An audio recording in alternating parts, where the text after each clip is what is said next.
Antes, una urgencia y una reflexión sobre un gobierno que entregó su suerte a la mano invisible del mercado.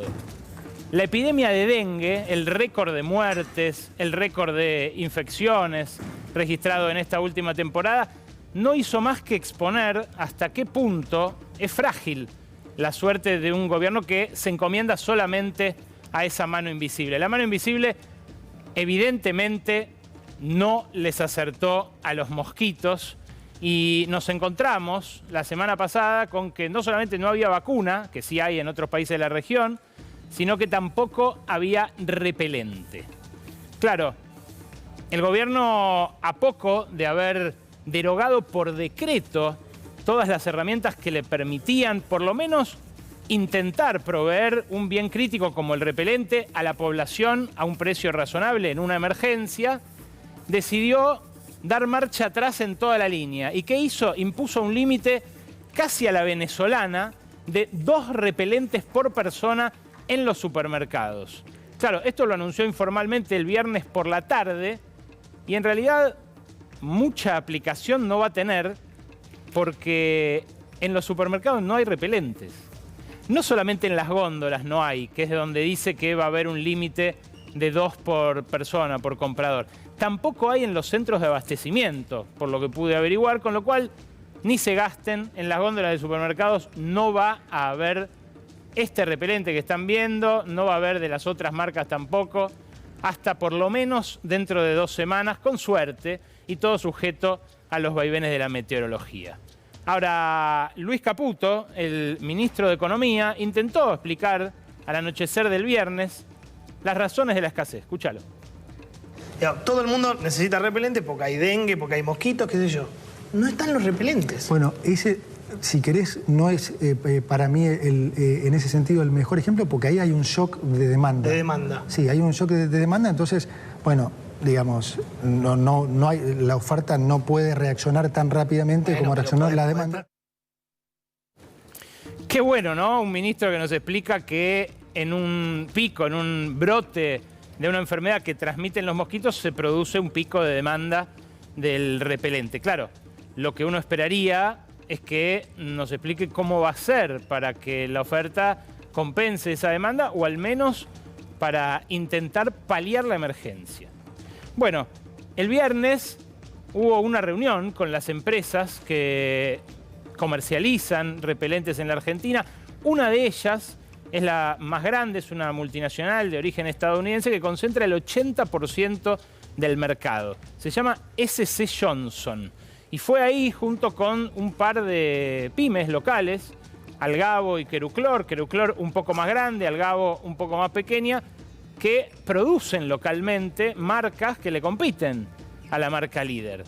La reunión, después de varias amenazas de que iban a abrir las importaciones, de que iban, como sea, a proteger a la gente que iba a buscar repelente y no encontraba, la reunión, por lo que me contaron los empresarios, fue súper amable. El secretario de Comercio, Pablo Lavigne, solamente les dijo a las pymes que producen acá cómo podemos hacer para que produzcan más. Las pymes le dijeron, vea señor, es tarde.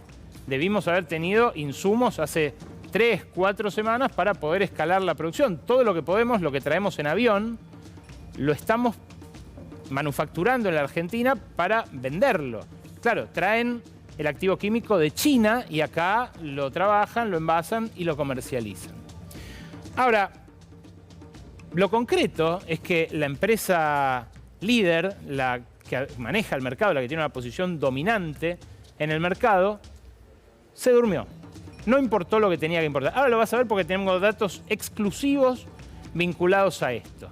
Ahora, Pablo Lavigne, el secretario de Comercio, en el momento, ¿les preguntó acaso a las compañías por ese volumen posible de producción, por qué había pasado con las importaciones en los últimos meses? No. Simplemente terminó la reunión y dijo esto de que va a haber un tope en los supermercados. Y también, ya lo había anunciado antes, habilitó la importación puerta a puerta, que uno por Amazon pueda comprar un aerosol de repelente. Así lo expresaba el ministro Caputo. con esa empresa, la famosa empresa que produce repelentes? Bueno, ahora lo que vamos a hacer es, lo que más rápido que podemos hacer es, digamos, nosotros ya lo habíamos puesto en la canasta básica, en lo que habíamos facilitado la importación. A la cosa de un mes. Ahora hicimos una cosa más adicional, que es que el ANAC va a permitir que por 30 días, digamos, directamente puedas importar vos puerta a puerta, por courier, sí. E incluso SC Johnson, la empresa de OFF, la semana que viene está trayendo 1 o 2 aviones para proveer de OFF. Porque es un dato interesante. Hablaste con SC Johnson, que es la empresa que hace OFF. Habló el secretario de producción. Habló el secretario de... de producción. De producción. Y le dijeron que vienen aviones o 2 aviones llenos de OFF. Sí, son 1 o 2 aviones. No importa, pero para abastecer toda la semana. Ahora, porque es un dato que a la gente le va a interesar. Sí, obvio. Vienen un montón de OFF a la Argentina. Perdón por el chivo, ¿no? Pero vienen un montón de repelente los naranjitas a la Argentina. Sí. Hoy Caputo difundió una imagen de un par de pallets de repelentes que efectivamente llegaron a la Argentina. Lo hicieron circular por redes sociales, que ahí tiene mucha potencia comunicativa el gobierno, pero eran 20.000. 20.000 repelentes es lo que distribuyeron la semana pasada la provincia de Santa Fe y la provincia de Buenos Aires, que son 2 de las que tienen producción propia en laboratorios estatales de repelente contra mosquitos. Hay varias otras más que también lo tienen. Los laboratorios públicos, dicho sea de paso, fueron desfinanciados por el Decreto de Necesidad de Urgencia 70, el DNU, que derogó la ley que regía y facilitaba el financiamiento a estos laboratorios públicos que, entre otras cosas, producen misoprostol, por ejemplo, para viabilizar los abortos legales en quienes deciden interrumpir un embarazo. Ahora, ese cargamento, decía, es para todo el país. Es lo que distribuyeron 2 provincias en sus zonas críticas la semana pasada. No va a haber repelente gracias a una importación de último momento. ¿Y por qué no va a haber repelente y por qué se van a seguir viendo escenas como la que vimos de la gente peleándose, agarrándose a piñas prácticamente por un pack de estos aerosoles?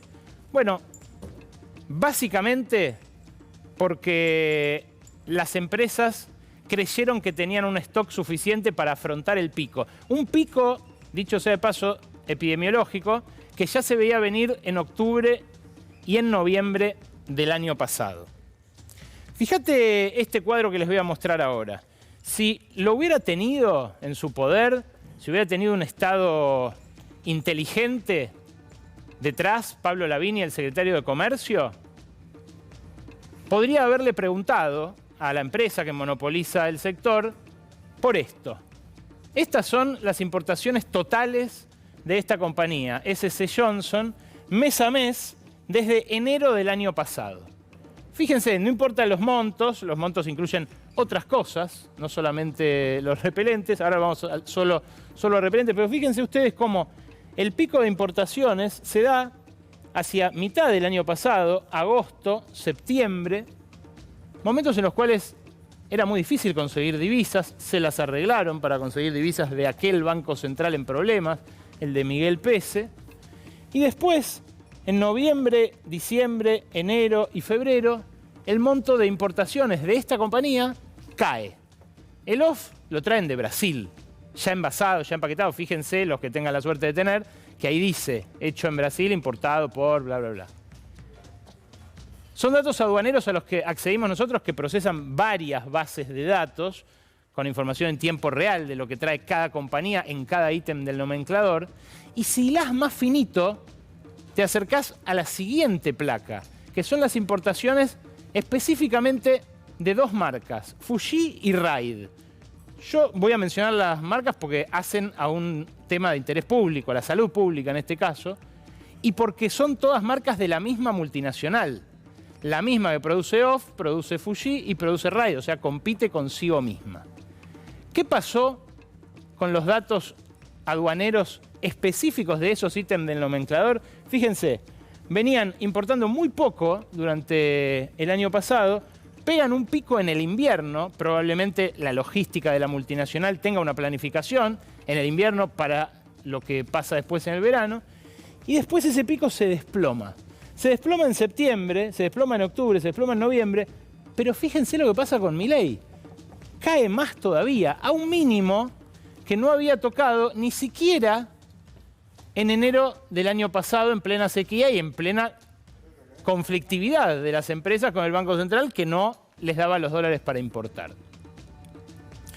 Ahora, ¿se confiaron los empresarios en que era suficiente con ese stock del año pasado para atender el pico de la demanda? ¿Fue un problema del gobierno anterior que no les dio las divisas necesarias para eso? Si fue un problema del gobierno anterior, ¿por qué en enero y febrero de este año hubo menos importación que en enero y febrero del año pasado? Digo, si es un tema de interés público y si van a matonear en las redes diciendo, no sé, por ejemplo, lo que le dijeron al laboratorio Takeda, el de la vacuna, le dijeron a través de un comunicado oficial del Ministerio de Salud, que no opere en la prensa, que no intente influir sobre decisiones que afectan la salud de la población. Bueno, si un Estado se va a poner así de beligerante y no va a tener después espalda para discutir estos temas, para defender el interés público frente a un interés particular que es legítimo, que no es delictivo, pero que en este caso se le opone al interés público, que es maximizar la renta por la venta de un bien crítico, bueno, el riesgo es que termine en una fanfarroneada sin sustento. Y eso es lo que pasó con Takeda, por ejemplo, en el laboratorio japonés, con el cual el ministro de Salud, Mario Russo, y esto me lo confirmaron fuentes del laboratorio, se reunió también y no fue para nada en el tono de ese comunicado de la cartera sanitaria. O hay una guerra con alguien más e intentaron tirarle por encima del hombro, como decía Lenin, a esa persona, al destinatario de esa piedra, o directamente es toda una pantomima para simular que se ocupan de temas de los que no se ocupan y en los que terminamos librados a esa mano invisible del mercado. Bueno, hay algo muy interesante que surge de un informe de la consultora Sentimientos Públicos, que tiene que ver con cuál es la clase social que identifica mayor riesgo en la crisis climática. Milei es uno de los negacionistas del cambio climático, del calentamiento global, viene diciendo que eso no pasa, que es un invento de los comunistas, del socialismo, no sé, vaya a saber qué conspiración internacional en la cual participan científicos, gobernantes de los países más poderosos del mundo. Es una curiosa conspiración realmente, pero dice que no existe. El dengue claramente es una consecuencia de ese calentamiento global. Cada vez se extiende más su efecto, cada vez hay más zonas en las que se lo considera endémico. Si yo te pregunto, ¿quién se preocupa más por el calentamiento global, los pobres o los ricos? ¿Vos qué me respondés? Algunos creen que es una problemática primermundista el ambientalismo. Dicen, tenemos que resolver primero el hambre, después las cuestiones ambientales. Bueno, estos datos te van a sorprender. Sentimientos Públicos es la consultora que les mostré hace un par de meses, todavía me lo comentan, detectó que entre los centennials y los millennials, entre los que tienen 20 y los que tenemos 40, hay una diferencia muy grande respecto de cómo evaluamos lo colectivo. Para los más chicos lo colectivo está mal visto por viejos abusos de algunas expresiones, de algunas palabras, de algunos conceptos, o simplemente porque les mintieron durante su corta vida en la política, en muchos casos enarbolando un interés colectivo.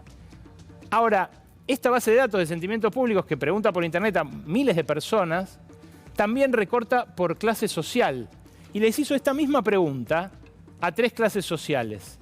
La pregunta es, ¿crees que nos aproximamos a un colapso ambiental? Fíjate,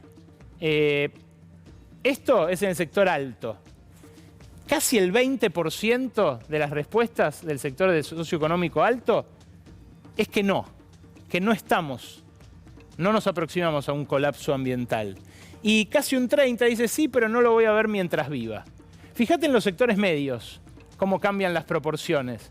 Porque en los sectores medios, las respuestas negativas, pon la siguiente, Rodo, por favor, vamos a ver, alto, medio y bajo.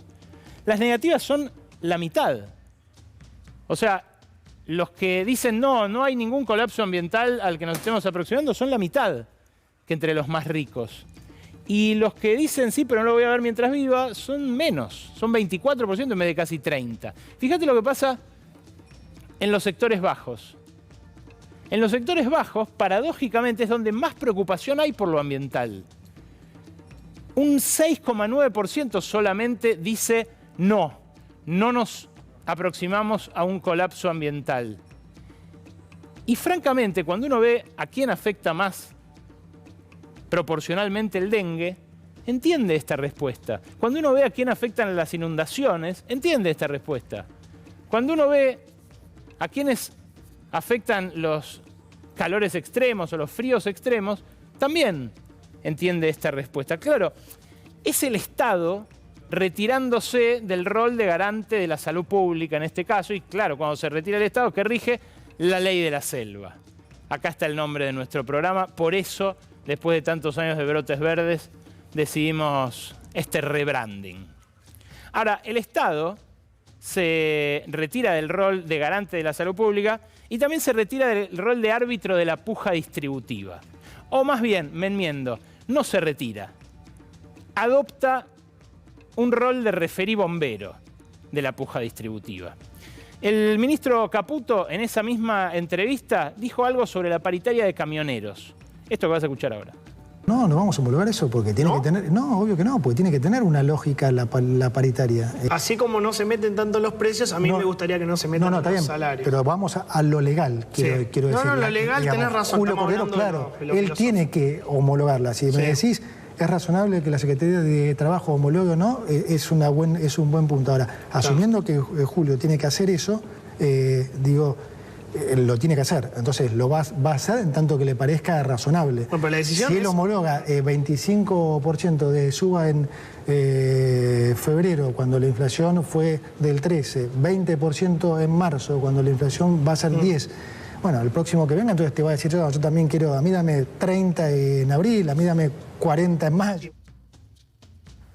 Es muy interesante porque lo primero que hace Caputo en estos 30, 40 segundos que acaban de ver es desmentir la teoría monetaria de la inflación de todo el gobierno. El gobierno viene diciendo desde que es gobierno, pero antes en campaña, desde hace años, que la única causa de la inflación es la emisión monetaria. Y de lo que habla Caputo acá es de una carrera precios y salarios y de una puja distributiva, que es efectivamente lo que ocurre. Ahora, Caputo dice que obvio que no la va a homologar. Está hablando de la paritaria de los camioneros, que incluye un aumento del 25% en marzo y un aumento del 16% en abril.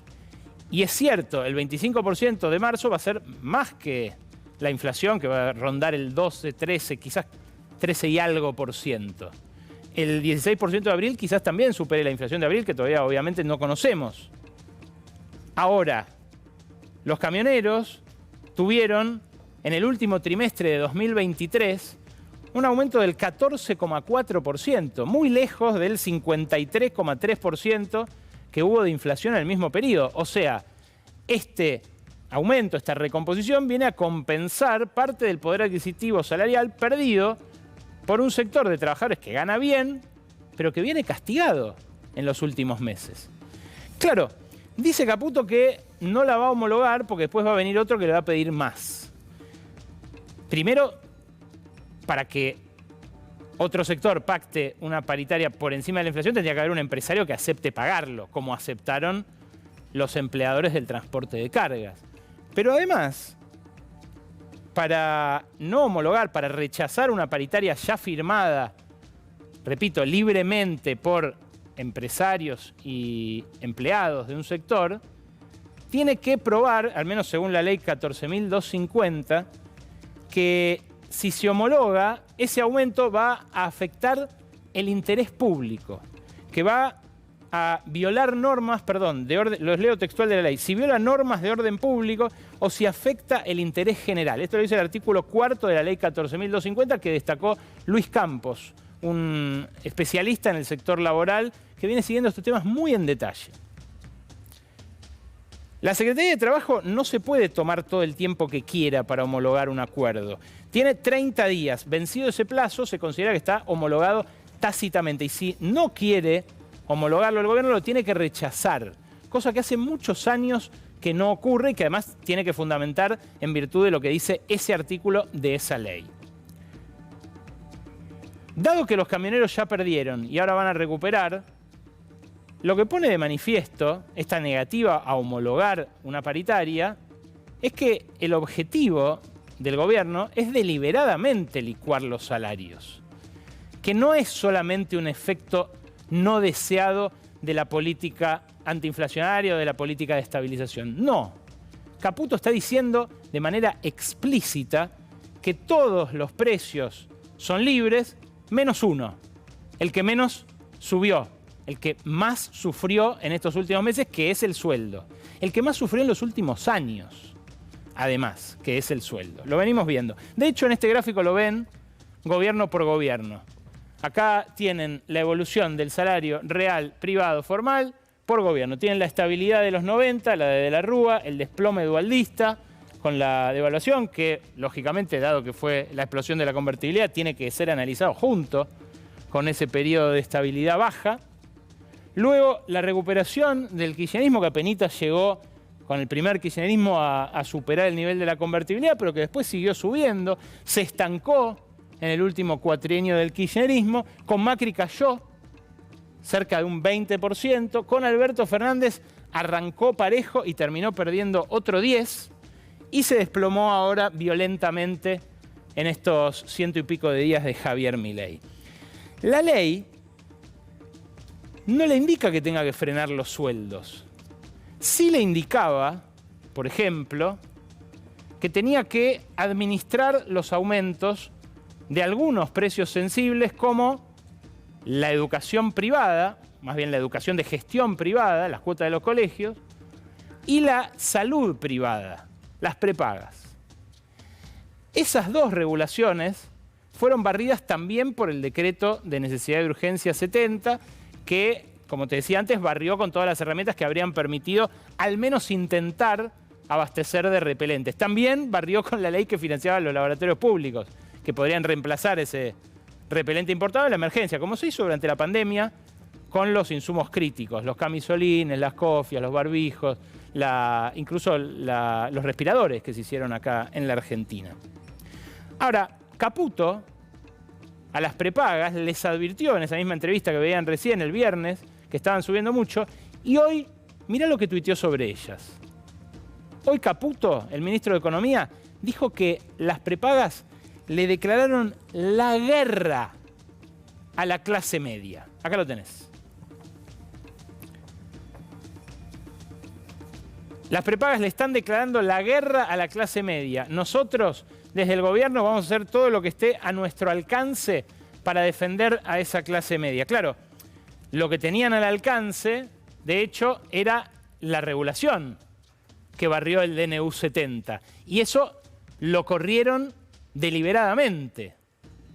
Cuando hace un mes y medio, creo, vino acá, todavía se llamaba Brotes Verdes el programa, cuando vino Claudio Velocopit, hablamos de esto justamente, de cómo las prepagas le estaban aumentando descontroladamente, sobre todo a las personas mayores, a los adultos mayores, y a quienes tienen una enfermedad crónica, por ejemplo, que no tienen alternativa de moverse a otra. ¿Qué nos dijo Velocopit? Que las prepagas no son para cualquiera. Chalo. Esto no es la papa que la consume, esto no es los medicamentos que lo consume el 100% de la población. ¿Qué es? Esto es un producto destinado a un segmento de la población. El segmento, teóricamente, el más acomodado. Esta es la realidad.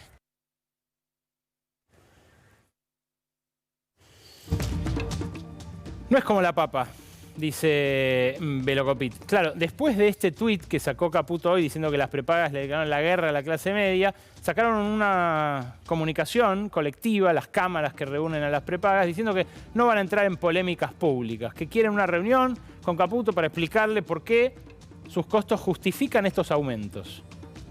Alguien de mi familia pasó de pagar 80 lucas a 465 lucas en estos últimos 4 meses en virtud de esa desregulación y hay infinidad de casos. Infinidad de casos. Cuando se los planteamos a Velocopit, nos dijo, son casos puntuales. Nosotros veníamos atrasados respecto de la inflación, lo cual es cierto. Venían atrasados respecto de la inflación. Todo junto, ese aumento, no hay bolsillo que aguante, obviamente. Bueno, la idea general, que un poco se podía atisbar en lo que decía Caputo y ahora en lo que escucharon de Velocopit, es el ajuste ya está parcialmente hecho, ahora hay que cristalizarlo. Ahora, los que no pueden comprar determinadas cosas, los que no pueden acceder a determinados servicios, afuera. Lo que hay que hacer es aguantar acá. Y eso está muy claro en la decisión de no homologar la paritaria de camioneros, que puede generar un conflicto esta misma semana. Como hoy pudo haber habido un paro de colectivos brutal en toda el área metropolitana hace apenas 5 horas. No lo hubo por una cuestión de minutos. Finalmente las cámaras transportistas advirtieron, miren que va a haber, no fue hoy, pero va a haber mañana, pasado, traspasado, un paro porque los choferes quieren ganar 900 lucas y no 700, como vienen ganando, al menos aquí en el área metropolitana de Buenos Aires. Esta realidad, la de una estanflación que pone en riesgo la estabilidad general de la economía, pero que además empuja una crisis de la cual el gobierno va a tener que salir devaluando, es algo sobre lo cual cada vez más economistas advierten. Incluso los economistas que a lo largo de su vida Javier Milei definió como los mejores que vio o los de más valía intelectual en la Argentina. Sus economistas, los economistas de Javier Milei, parece que tampoco la ven. Fíjate, tengo para arrancar algo que están destacando incluso ellos, que es que no está asegurada la liquidación de divisas. A partir de este mes, debería ser los próximos 2-3 meses, el principal ingreso de divisas a la Argentina y la garantía de esa estabilidad cambiaria que quiere proteger Caputo. Caputo y Milei mismo, en las entrevistas como la que dio esta tarde, vienen diciendo, yo voy a aguantar el dólar acá. No hay razón para apurar la devaluación, esa microdevaluación diaria, nada. Ahora, ¿está liquidando el campo sus granos? ¿Por qué en Expoagro lo que más se vendieron fueron silobolsas? ¿Por qué están batiendo récords las ventas de silobolsas mientras se desploman las ventas de maquinaria agrícola? 41% en el primer trimestre del año, abajo las ventas de tractores, cosechadoras, sembradoras. Da la sensación de que el campo se prepara para una larga batalla cambiaria en la cual aguantar los granos hasta que devalúen o hasta que le den alguna otra ventaja impositiva. Esta es la liquidación de las divisas del agro en el primer trimestre. Es cierto, liquidaron mucho más, casi el doble, que el primer trimestre del año pasado, que había una sequía, que estaba pelada la posibilidad de conseguir divisas gracias a esos granos. Ahora, está muy por debajo de la liquidación del primer trimestre de los 2 años anteriores, en los cuales, bueno, habría que pensar también cómo se les volaron a los administradores de esas divisas, al peronismo, al gobierno anterior, esos 2 eventos, esas 2 super cosechas. Pero fíjense cuán abajo está la liquidación ahora. De hecho, está en línea con la liquidación histórica de los últimos 10 años. No está por encima. Y esto con una muy buena cosecha este año. De vuelta, ¿le liquidarán o no le liquidarán? Bueno, hay un gráfico muy interesante que sacó P4Q, la consultora de Manuel Álvarez Agis, que muestra que la acumulación de reservas de la que se jacta Caputo tanto es un poco un espejismo. Fíjate vos, de las importaciones se están pagando muy pocas. Algo que no ocurría antes de la guerra en Ucrania, algo que no ocurría antes de la crisis de reserva del Banco Central, se pagaban todas, promedio 96%, ven acá, hasta entrado 2023, empezó a convertirse en un pagadiós el año pasado de la mano de Sergio Massa. Cayó, y fíjate, cayó hasta un 17%. Se incrementó un poco, pero sigue en torno al 40%. ¿Y qué es lo que genera que no se paguen todas las importaciones? Una deuda en el Banco Central. Una deuda que orada la perspectiva de tener reservas a futuro. Bueno, no es Emanuel Álvarez Agis el único que dice esto. Uno que dice que el ajuste fue excesivo y que hay problemas con las reservas, con la tasa de interés, con la dinámica del tipo de cambio, es alguien que lo empleó a Javier Milei y que al toque lo descartó. No le gustó mucho cómo laburaba. Era chico Milei, pero me refiero a Miguel Ángel Broda, el patriarca de los consultores de la City. Esto dijo el fin de semana, escúchalo. El ajuste fiscal fue excesivo, burdo y claramente es muy importante para reganar credibilidad, o sea, tiene la parte... Ahora, cuando uno ve tanto la sostenibilidad a lo largo del tiempo del ajuste fiscal, en parte porque la recaudación ha caído por la fuerte recesión, tenemos hoy un nivel de actividad hoy 7% menor que el de octubre, por ejemplo. O sea, que tampoco era una panacea. Entonces vos tenés problemas de sostenibilidad de los senderos futuros, no tenés plan de estabilidad. No hay plan de estabilidad, dice Broda, y el ajuste fue excesivo. Claro, la recesión está haciendo que caiga la recaudación y que el ajuste se muerda la cola. Si el ajuste hace que haya menos actividad y se recauda menos, para mantener el déficit en cero hay que volver a ajustar y eso hace que vuelva a caer la actividad y que se vuelva a recaudar menos. ¿Cuánto menos se recaudó en el primer trimestre del año? 9% menos. Es el año de los últimos 9 en el que menos se recauda en el primer trimestre. Y si se excluye a los impuestos vinculados al comercio exterior, a las retenciones, por ejemplo, que ahora se están recaudando mucho más que el año pasado que hubo sequía, o al impuesto país, que no se cobraba y que ahora se cobra a todas las importaciones, la caída es del 18%, casi el 20% de recorte de la recaudación. Algo que augura futuras motosierras en los próximos años. Carlos Rodríguez, a quien Milei había nombrado como su ministro de Economía en caso de ganar las elecciones y a quien terminó desechando y echando del espacio a poquito de ser electo, tuiteó algo muy parecido a lo de Miguel Ángel Broda. Puso lo siguiente: Javier Milei dijo siempre, si hacemos lo mismo de siempre, obtendremos los mismos resultados de siempre. Pero quiere reponer el impuesto a las ganancias, mantiene el cepo, propone subir las retenciones, prorrogó bienes personales con la misma base por todo su mandato, subió el impuesto país, licuó ingresos, hace lo mismo de siempre. Y cuando le hicieron notar algunos de sus seguidores que esto estaba siendo recibido de muy buena manera por los mercados y que, como pasó hoy, los dólares paralelos financieros siguen en baja, están abajo de 1.000 pesos, las acciones no paran de subir, el riesgo país toca mínimos desde antes de la pandemia, él responde lo siguiente. Bueno, decía esto, le dicen, creo que lo tenemos a continuación, le dicen, le responden esto de que los mercados están mejorando y tampoco seamos necios, le dicen. Y fíjate lo que responde él. Claramente hay cosas que no han cambiado, pero hay muchas otras que sí. Por algo la reacción de los mercados, tampoco seamos necios. Él responde eso. A ver, corre el graph.